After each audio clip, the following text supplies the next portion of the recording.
In the dim, ethereal glow of a forgotten attic, high atop the creaking Victorian house that had stood sentinel over the sleepy town for generations, Elias sat alone on a worn wooden stool. Dust motes danced like restless ghosts in the slivers of moonlight that pierced through the cracked, frost-laced panes of the single window. The air was thick with the scent of aged paper and forgotten memories, a musty veil that clung to his skin. His calloused fingers, marked by years of tinkering with relics from bygone eras, traced the intricate edges of an antique pocketwatch. Its face was not smooth gold but etched with arcane symbols, swirling runes that seemed to shift when glimpsed from the corner of the eye, whispering secrets of eras long erased from history's ledger. He had unearthed it from her belongings, tucked away in a velvet-lined box amid the ruins of their shared life, after she vanished. His beloved Clara, the woman whose laughter once echoed through these empty rooms like a melody from a distant, sunlit dream. Her absence was a void that gnawed at him, day after relentless day.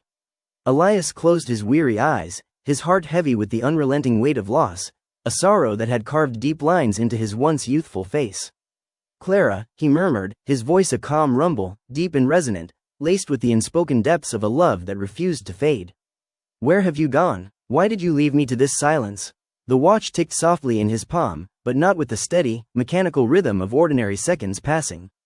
No, it pulsed, irregular, almost alive, as if the device itself were breathing, drawing in the essence of the room. Elias wound it slowly, as he had done every night since her disappearance, his ritual born of desperate hope. Each turn of the key was a prayer, a plea for some sign, some fragment of her to return. Tonight, however, was different. As the stem clicked into place, the hands began to spin backward with a faint, eerie whir. A shiver coursed through him, not born of fear, but of a thrilling anticipation that bordered on madness. The room around him blurred at the edges, shadows elongating into spectral figures that hovered just beyond the reach of reason. Whispers of forms that weren't there, yet felt achingly familiar. Suddenly, the world shifted beneath him, a disorienting lurch that made his stomach twist. Elias was no longer ensconced in the attic's chill embrace. Instead, he found himself standing in a lush garden bathed in the soft hues of an eternal twilight, where petals unfurled lazily under a sky streaked with impossible colors. Violets bleeding into crimsons, golds threading through indigos like veins of forgotten stars. The air here was perfumed with jasmine and something sweeter, almost intoxicating, masking an undercurrent of decay. And there she was, Clara, materializing before him like a vision from his most cherished memories. Her auburn hair cascaded in loose waves, catching the light like autumn leaves stirred by a gentle breeze. Her eyes, those piercing emerald depths, met his with a love that transcended the fragile veil between life and whatever lay beyond. "Elias," she said, her voice echoing as if carried from a great, unfathomable distance, soft yet piercing through the haze. "You've come back to me. After all this time, you've found the thread again." He reached for her instinctively, their fingers intertwining with a warmth that felt achingly real, sending a jolt through his veins. Her skin was soft, alive, pulsing with the same rhythm as the watch. They embraced, and for a fleeting moment, the world righted itself, the horror of her loss dissolving into the pure, unadulterated joy of reunion. But as their bodies pressed close, a subtle dread began to creep in, insidious and cold. The garden's beauty, upon closer inspection, hid sharp thorns that drew beads of blood without immediate pain, and the air carried a faint, metallic tang, like rust on the tongue. Whispers rustled through the leaves, not of wind, but of voices, fragments of conversations half remembered. "This isn't our time," Clara whispered, her breath warm against his ear, stirring the fine hairs on his neck. "The watch, it pulls us through the folds of reality, bending the threads of what was, what is, and what might never be. But each crossing, my love, it costs a piece of us. A memory here, a heartbeat there. Can't you feel it eroding?" Elias pulled back slightly, confusion knitting his brow, his deep voice steady even as uncertainty flickered in his eyes. "What do you mean? I've searched for you for months, endless, agonizing months. The accident, the fire that consumed our home that fateful night, they said you were gone forever, reduced to ashes in the blaze. The investigators, the neighbors, they all whispered of tragedy, of a life snuffed out too soon. But I never believed it. I felt you, Clara, lingering in the echoes." She smiled sadly, a curve of her lips that held both tenderness and profound regret, her hand pressing the watch firmly into his palm. Its metal was unnaturally warm now, almost feverish. Time isn't a straight line, Elias, marching obediently forward. It's a web, tangled, intricate, and ever hungry for those who dare to navigate its strands. I didn't die in that fire, I slipped into a loop, a cruel cycle where moments repeat endlessly, devouring themselves in an Ouroboros of regret. You've been here before, my darling. We both have, countless times. But you always forget upon returning, the web's mercy or its curse. I can never tell which. The ambient hush of the garden deepened, the vibrant colors slowly draining to muted grays, as if the very essence of the place was fading. A dark pulse began to thrum in the distance, like a colossal heartbeat buried deep underground, growing louder with each passing second, insistent and ominous. Elias felt it reverberating in his chest, sinking unnervingly with his own pulse, making his blood roar in his ears. Shadows stirred at the periphery of his vision, twisted, elongated forms that resolved into remnants of other lovers ensnared in the web. Their faces were contorted in eternal expressions of longing and terror, eyes hollow with the weight of infinite repetitions.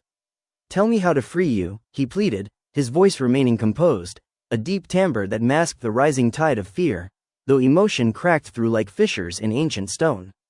There must be a way to sever this bond, to pull you back into the light of our world. Clara's eyes darkened, reflecting the encroaching gloom, her grip on him tightening as if afraid he might dissolve. You must break the cycle, Elias. Destroy the watch, shatter it beyond repair. But know this, if you do, you'll lose all our moments. The first kiss under the canopy of stars on that summer night, when the world felt infinite. The quiet evenings by the fire, dreaming of a forever we thought was ours. The way your hand fit perfectly in mine during walks through the misty woods. And me, you'll lose me again, perhaps for the last time. The web doesn't release its prey without exacting a toll. The pulse intensified, the ground beneath them trembling as if the earth itself were awakening in fury. Whispers slithered from the encroaching shadows. Echoes of their past arguments, sharp words exchanged in moments of frustration. Her laughter twisting into anguished screams from the night of the fire. His own regrets amplified into guttural howls that clawed at his soul. Elias saw flashes then, alternate lives flickering like faulty film reels. In one, he failed her utterly, his negligence sparking the blaze that claimed her. In another, love curdled into obsession, binding them in a toxic embrace. In yet others, time's mystery revealed itself not as a benevolent puzzle but as a ravenous predator, feasting on the raw meat of human regret and unfulfilled desires. He clutched her tighter, horror blooming in his chest as her skin grew cold and translucent beneath his touch, her form beginning to flicker like a candle flame battered by an unseen wind. I can't lose you, he said, his deep voice breaking with raw, unfiltered emotion, tears welling in his eyes for the first time in months. Not again, not after all we've endured. But the web tightened inexorably, its invisible strands coiling around them. The shadows lunged forward, spectral hands pulling at Clara's edges, her outline fraying like old fabric. Choose, Elias, she urged, her voice fading into the din. Love me enough to let go. Free us both from this eternal torment. With a primal roar of anguish that echoed through the fracturing garden, Elias raised the watch high and smashed it against a jagged stone protruding from the earth. Glass shattered in a cascade of glittering shards, gears spilling out like droplets of metallic blood, scattering across the wilting grass. The garden itself fractured in response, a kaleidoscope of cracked spider webbing through the air, the dark pulse peaking into a deafening cacophony of fractured time. Screams erupted from futures unborn, sighs whispered from pasts unlived, all colliding in a symphony of chaos that threatened to unmake him.